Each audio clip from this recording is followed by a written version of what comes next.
Within this lesson, we'll reason using benchmarks to compare two fractions on the number line. Here we're asked to compare 7/8 and 5/4. Well, notice that 5/4 is actually more than 1. Let's go ahead and decompose that. We have 5/4, and what we'll do is we'll decompose it into its whole part and its fractional part. 5/4, well, how many fourths equal a whole? Right, 4/4. 4/4 equals a whole. So we have 4/4 along with 1/4. So that 5/4 is actually 1 and 1/4, meaning that we have our benchmark of 1, and then we also have a benchmark of 2, and we know that 5/4 is actually bigger than our benchmark of 1. Placing them onto a number line, see what we have here.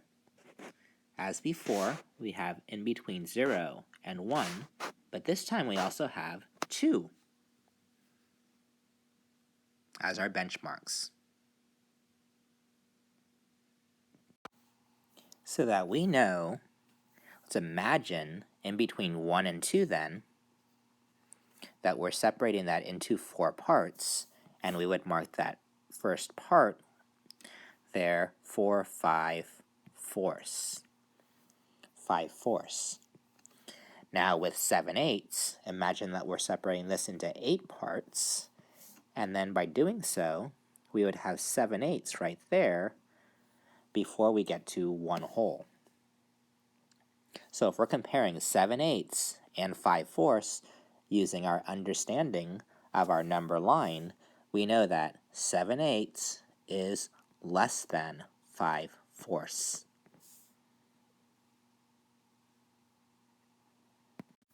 Here we're asked to compare 5/3 and 9/5. Think about 0, 1, and 2 to begin with. And we know, in this case, 5/3 and 9/5, we know that are they in between 0 and 1, in between 1 and 2?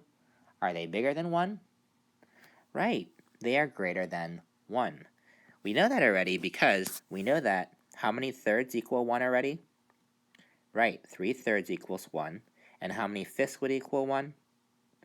Right, 5/5 would already equal 1. So we have 9/5 already, which is bigger than 5/5, and we have 5/3, which is bigger than 3/3.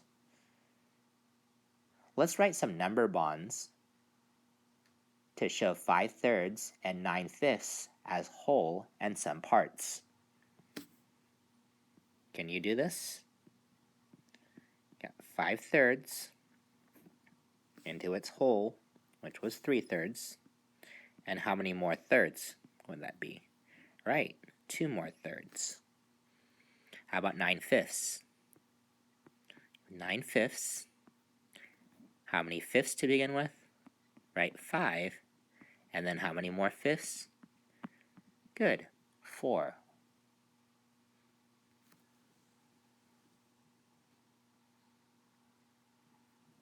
So let's write 5/3 as 1 and 2/3.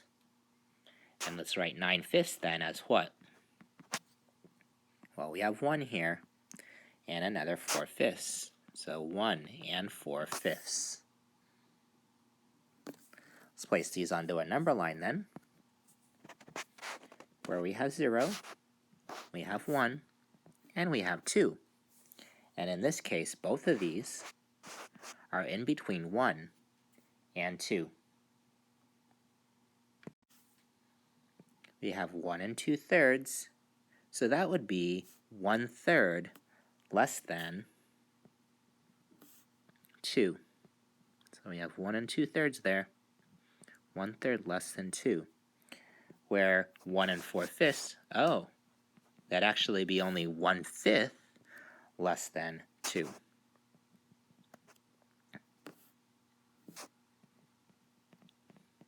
And we know that 1/5 is a smaller amount than 1/3.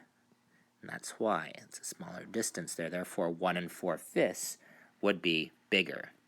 So 5/3, which is also equal to 1 2/3, is less than 9/5. Read that with me. 5/3 is less than 9/5.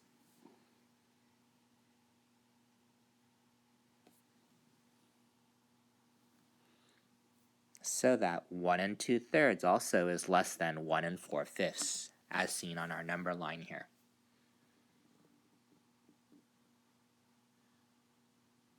Okay, it's your turn to try. Go ahead and decompose them first. Place them onto the number line. Write them as mixed numbers. And be sure to write a comparison statement. Pause the video while you do your work. How did you decompose these? Well, 9/5 does equal 1 4/5. 7/4, we have 4/4 along with 3/4, so that 7/4 does equal 1 3/4. Placing that onto our number line, we have 0, we have 1, we have 2 as our whole numbers. In this case, we have 1 3/4, we also have 1 4/5. If we start with the 1 3/4, 1/4, 1 1/4, 1 1/2, 1 3/4. We place that. We know that 1/5 is smaller than 1/4 away, because 1 3/4, 1/4 more would be 2. And then we also know that 1/5 is smaller, so we put that there. Right, 1 4/5. And then did you write a number sentence for this comparison that 1 3/4 is less than 1 4/5? You might have also written out 7/4 here, which does equal 1 3/4, or 9/5 here, which does equal 1 4/5. This here again is our comparison statement. We are looking to compare these two using that number line. Look over your work. As we use number lines, as we use our understanding of how to decompose fractions to be able to place them onto the number line.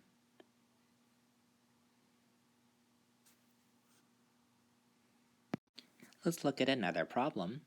Here we have, is 11/8 more or less than 1 1/2? Let's first decompose 11/8. We know that it is more than 1 already because 11 is bigger than 8. And we know that 1 is equal to how many eighths? Right, 1 is equal to 8 eighths already. So let's decompose 11/8 and break it apart into what? 8 eighths, along with how many eighths? How many more eighths to get to 11/8? Right, 3. So that 11/8 does equal the mixed number 1 3/8. Well, we have a mixed number here already of 1 1/2. Let's place them onto a number line. Here's 0, here's 1, here's 2, 1 1/2 is halfway in between 1 and 2. So we have 1 1/2 right there. Well, this is talking about eighths. If 1 1/2 was into eighths, I would keep the whole portion the same of the 1. So we'd have that whole portion, right, of 1. And then so we'd just be looking at the half. Could I write a half as eighths? Yes, I can, by multiplying by 4 in the numerator and in the denominators. So that 1 1/2 really is equal to 1 4/8.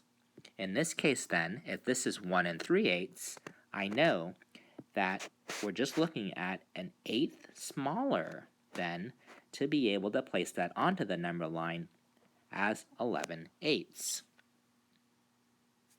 Because we know that 1 4/8 and just 1/8 back would be 1 3/8, which is also equal to 11/8.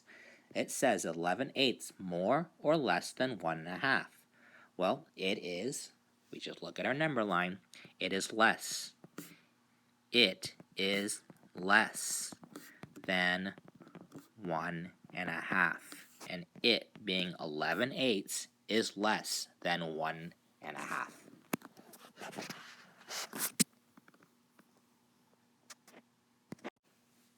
For this final problem, we're asked to compare 12/10 and 6/5. Let's use benchmarks to help us explain. Well, we know one of the benchmarks we look at is 1, and we know that both of these fractions are bigger than 1. Since they're both bigger than 1, we can use some number bonds to be able to think about what these fractions are equal to. We have 12/10. Let's break it up into its wholes and its units. They both have one whole, and one whole is equal to how many tenths? Right, 10 tenths. And we have 10 tenths and then also 2 tenths. So with 6/5 into its wholes, we have one whole, which is equal to 5/5, as well as 1/5. Well, you know they both have a whole then, so 12/10 does equal 1 2/10, and 6/5 does equal 1 1/5, so that we know that they're both in between 1 and 2. 0, 1, and 2. So they're somewhere in between 1 and 2. Let's see. This says 2/10. This says fifths.